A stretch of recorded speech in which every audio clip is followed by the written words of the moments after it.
me this sums up where we're at. Today it's reported in almost every newspaper Scotland Yard failed to properly vet thousands of officers. This included racists, rapists and violent offenders as they rushed around trying to create 20,000 new officers, but at the same time, literally to tick boxes. The two serial rapists are among more than 130 officers and staff let in due to vetting failures who have gone on to commit crimes and misconduct. And for people to understand the importance of this madness, this was after Wayne Couzens, after David Kerry, after all of that, right? Secretly, up to 6 forces dropped employment checks. What the hell do they expect the British people to think? And this is the ridiculous decision-making of very senior police officers. And are they being held accountable today? Are they being named? Are they being shamed? Are they being bounced out of policing because they're obviously stupid? No, they're not. They're still in their very well-paid jobs. And not only did the rapists and the paedophiles and all the others get into policing, but some people deliberately went into policing and they were members of organised crime gangs. And they went in so that they could access databases, intelligence files and the such like.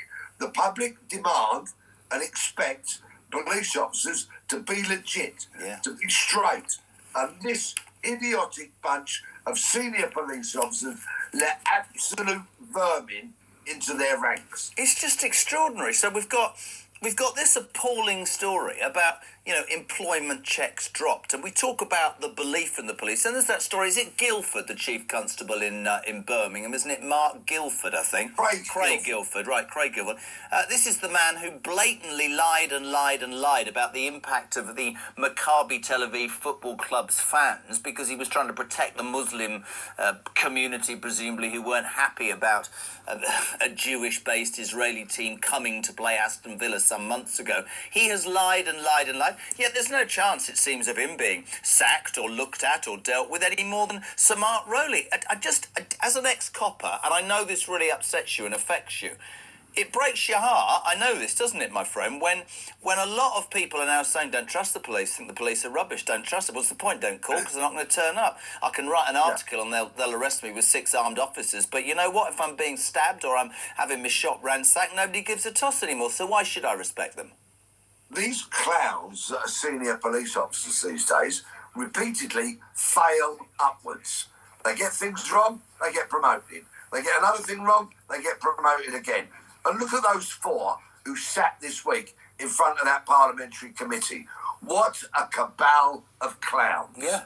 No wonder the public look at them and go, you expect me to respect the police when you've got lying, conniving, scheming people like that?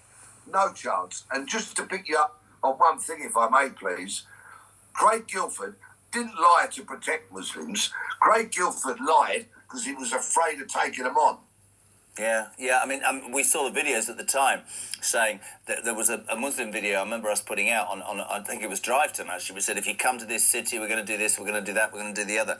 I'm not trying to make it about that, but there is something to be said. I mean, do you remember, we talked about this before, maybe a couple of years ago, I interviewed that senior police officer that was looking into the child abuse cases in Rotherham, and he went, I know it's taken us 8 years, but we didn't want to stoke up social division. Oh, right, OK, so you're pandering.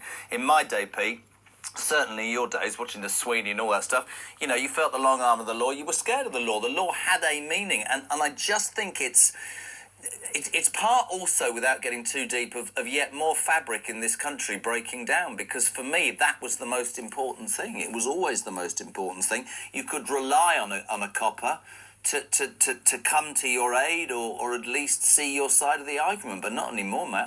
I'm genuine. And forget being a woman. What about women's safety? I wouldn't trust the police at the moment, and that's a terrible thing to say. I really wouldn't. Sorry. Fact. And it grieves me to hear that. But, policing is not a popularity contest. No. Right? It has been. And quite right. In fact, as a police officer, you should be mightily proud of the fact that you're extremely unpopular with criminals and people who want to take weapons out onto the street and the such like. There's only 2 communities that the police really need to engage with, because everything else will take care of itself. The first community, victims of crime. The second community, perpetrators of crime. Yeah. Sort those two sets of people out, one in the right way and the other way in a forceful way, and policing will be sorted overnight. So listen, big news, you're out, you're off. The live tour starts tonight. It's Bromley, isn't it? It is, thank you, the Churchill Theatre at Bromley, the first of 142 theatre shows that I'm doing this year. Go to entertainers.co.uk. You'll find a theatre near you where I'm presenting my one-man show, and it'll be a joy to meet you all after the show. Am I getting free tickets or what? Speak to me after you come off air. It's absolutely outrageous that I have to beg. Final question for you. How old are you, Peter Bletchley? Thank you very much. I'm 66. I'm 60, and I've got this for you just specifically before you go. It's a great story from Ryan. Over 60s ignite a creative boom.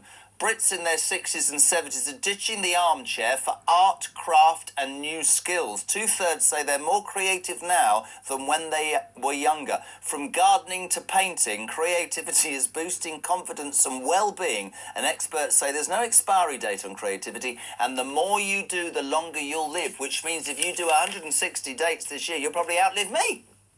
Well, who knows? But, of course, being creative can include writing interesting, gripping, exciting theatre shows, and that's exactly what I've done. Do you know, for a man with such values, you're a cheap date, you are. But thank you for coming on, and good luck tonight, Churchill Theatre, Bromley. Peter Bletchley, live and exclusive on Talk Breakfast.